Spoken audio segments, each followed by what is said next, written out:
کور کې اعتکاف د زنانو کی دا مسله وسمنس کی یاد لري کور کې اعتکاف د زنانو کی دا مسله وسمنس کی یاد لري خزب منس پکور کې کوي او اعتکاف پکور کې کوي ځکه المعجم الکبیر کې امام طبرانی رحمه الله روایت راوړل دی حدیث ذکر کړی دی ابن مسعود رضی الله تعالی عنہ نبی علیہ الصلوۃ والسلام مبارک فرمایي صلاة المرأة في بيتها افضل من صلاتها في حجرتها وصلاتها في حجرتها افضل من صلاتها في دارها وصلاتها في دارها افضل من صلاتها فيما سواه بن روایت کی راضی چې صلاتها في دارها خیر من صلاتها فيما سواه داسې مختلف روایات راغلي دي نو خزبا منس پکور کې کوي دا حضرت عبداللہ ابن مسعود رضی اللہ تعالی عنہ په زمانہ کې کما زنانه چې بجمع تراوتلا مصنف ابن ابي شيبه کی روایت ده حضرت عبداللہ ابن مسعود رضی اللہ تعالی عنہ با دا شړلا او پکانو به وشتلا نو د خدای لپاره چې منس پکور کې ده دا چې په کم ځای کې منس کوي دا د دې لپاره مسجد ده ها دا د سکنو وایي چې د دې لپاره مسجد هم دک جامع مسجد ده دا به جامع مسجد تراوزی دا سیاو روایت څوک نشي کولی چې رسول الله مبارک صلی الله علیه وسلم پکې ویلي چې ښځه به جامع مسجد ته د پاره د اعتکاف راوځي د رمضان په اخرو لسو ورځو کې داسې روایت څوک نشي پیدا کولی او که چا پیدا کو بیا دې موږ ته ووایي ښځې لپاره مسجد په کور کې دی دا چې په کور کې کوم ځای کې لمونځ کوي دا د دې مسجد دی نبي علیه الصلاة والسلام مبارک فرمایي قعر بیوتهن روایت کی راضی دې مسجد چې دی دا د کور په پردې والا دننه ځای کې دی او د اعتکاف دپاره چې څوک وایي مسجد خاص دی دا د هغه خلکو جواب دی چې هغوی وایي مسجد خاص دی نو موږ وایو مسجد د ښځې دا په کور کې دی او مسجد د سړي دا جامع مسجد دی که چېرته زنانه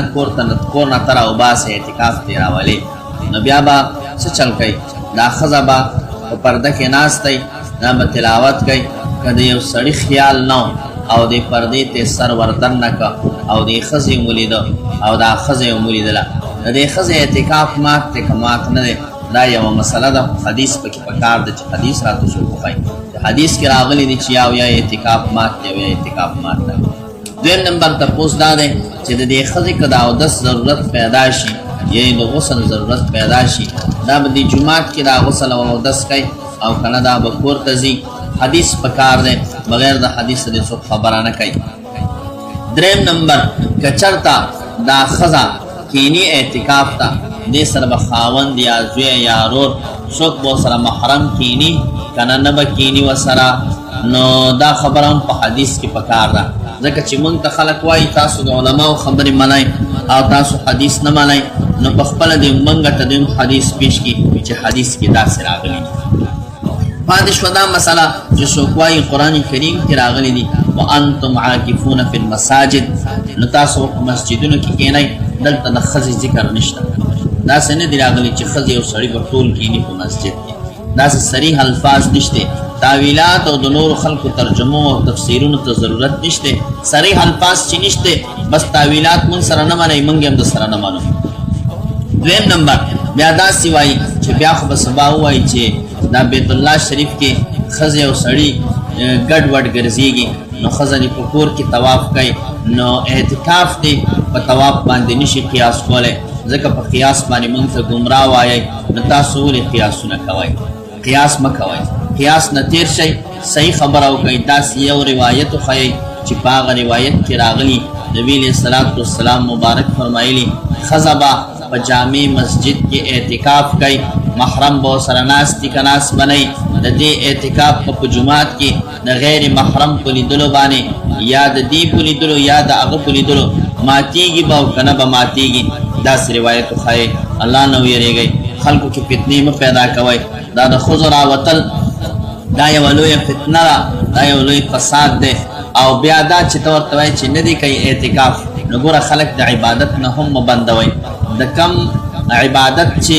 طریقې شته دی په شریعت کې نو په کار دا دی چې هغه طریقې خلکو ته وښایي چې په دې طریقه د عبادت وکړي او د عباداتو نه د څوک محرومه نه شي او د عبادت په بانه باندې خلق گمراهی طرف ترا نه وستلی شي. موږ لګیا یو خلکو ته وایو ښځې د بازارونو نه بندې کوي، د سکولونو نه بندې کوي، د کالجونو نه بندې کوي، او ته ورته وایې اعتکاف ته یې راولئ. نو د الله بنده چې اعتکاف ته ښځې کیني په جومات کې، نو دا به د فتنې سبب وي که دا به د فتنې سبب نه وي. عام خلک چې سوچ وکړي که دا ښځې جوماتونو ته راووتلې او اعتکافونو ته کېناستلې، نو د دې به